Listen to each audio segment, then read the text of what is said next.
This is Euronews Now. I'm Helena Humphrey. Here are your headlines. A ship carrying grain leaves the Ukrainian port of Odessa for the first time since the start of the Russian invasion.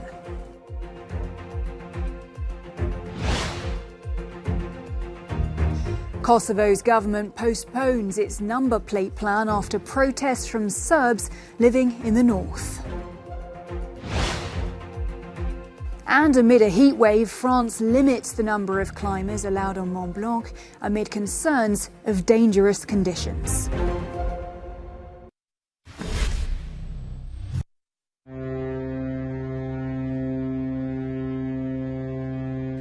The first ship carrying Ukrainian grain has set off from the port of Odessa, according to Turkey's defence ministry. The Sierra Leone-flagged cargo ship Razoni is expected to reach Istanbul tomorrow. It's carrying 26,000 tons of grain, which has been stranded in Ukraine by the war. Razoni's progress was followed using its tracking system as it pulled out of Odessa alongside a tugboat. The ship's cargo will be inspected in Turkey before the Razoni can proceed to its destination, Lebanon. Ukraine's government said the ship's departure, brokered after international talks, was a step towards preventing world hunger, a risk that was intensified by the blockade of its ports by Russia.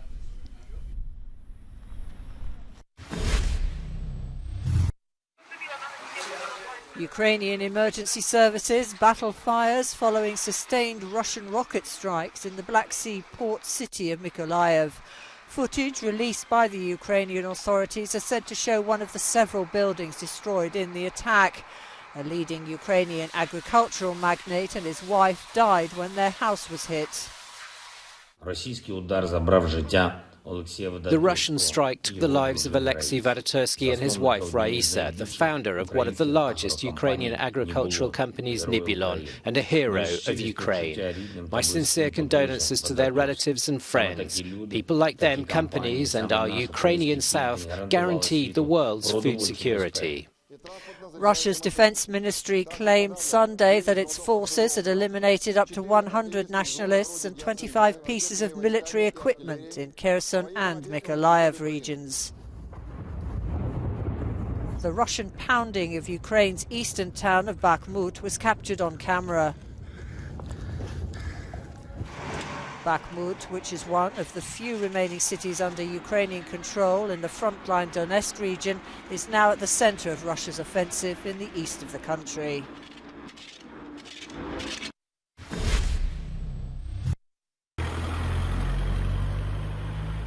At border crossings between Serbia and Kosovo, traffic jams and tension.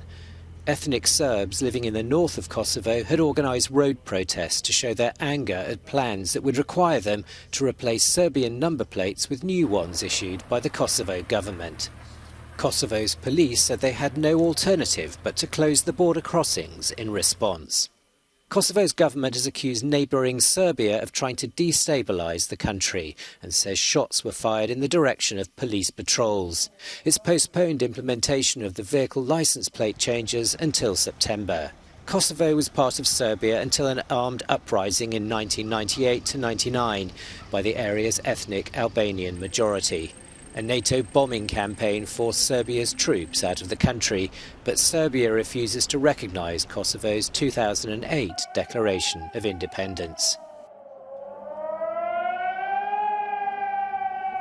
In the small town of North Mitrovica, air raid sirens were heard for more than 3 hours.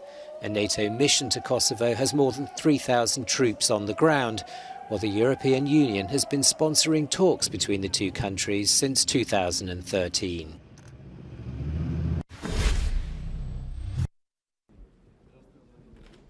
A senior Putin official who quit his position and left Russia in protest at the war in Ukraine has been rushed to intensive care after suddenly suffering acute numbness in his arms and legs. Specialists in hazmat suits examined the room where 67-year-old Anatoly Chubais was taken ill in an unspecified country in Europe. Medical tests are continuing in the light of repeated cases where Putin's enemies have been poisoned.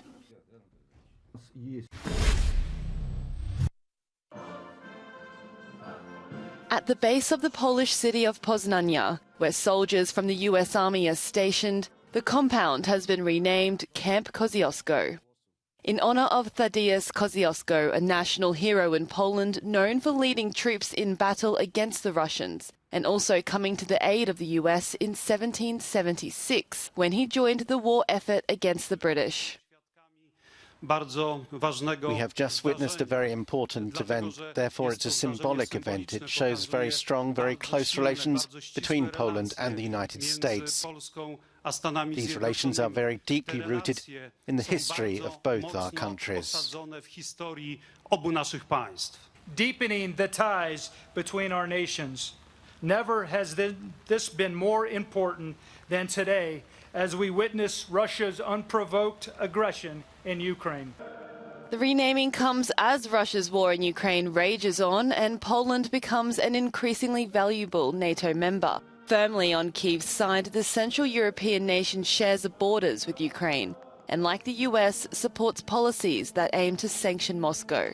As tensions escalate, the US is boosting its military footprint there.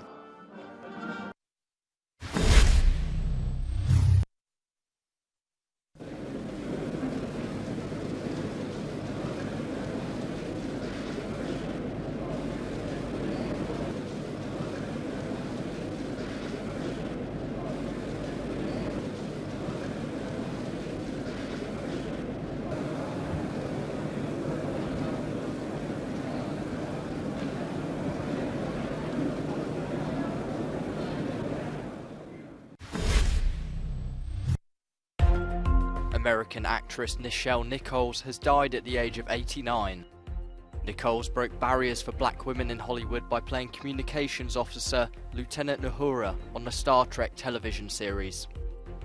The actress was later employed in NASA's recruitment drive to encourage more women and African Americans to become astronauts.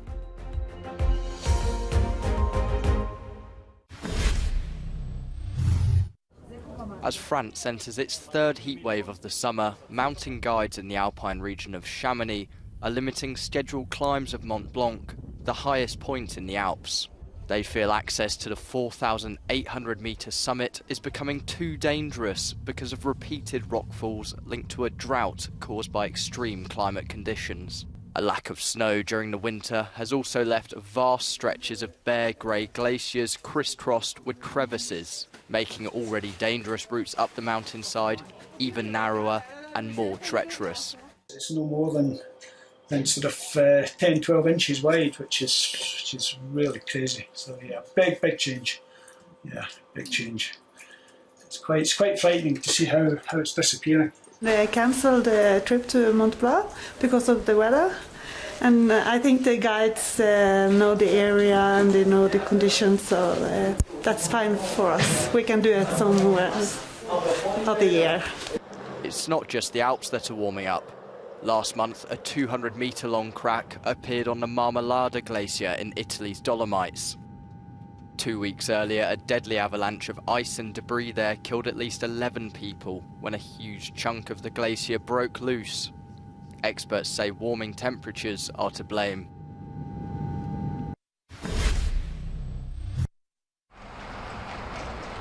An apocalyptic wildfire in California is still uncontained. Hundreds of firefighters are battling the largest fire to spread in the state so far this year. The blaze has forced over 2,000 residents to evacuate their homes over the weekend. It has now spread to cover more than 200 square kilometres. Encouraged by hot and windy conditions, the fire has torched trees along the California Highway 96. And experts have issued a red flag warning, indicating the threat of dangerous fire conditions.